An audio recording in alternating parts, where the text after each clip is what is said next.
Alright, just off the coast of Nassau in the Bahamas.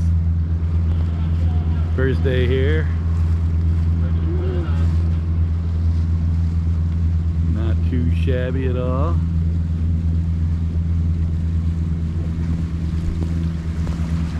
A 42-foot Leopard.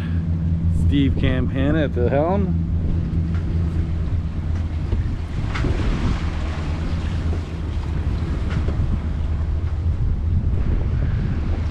Beautiful crystal clear water over here.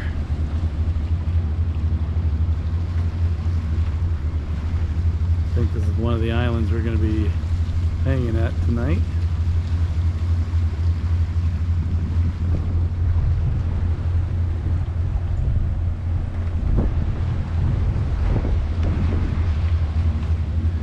Get in the water here soon and do a little snorkeling.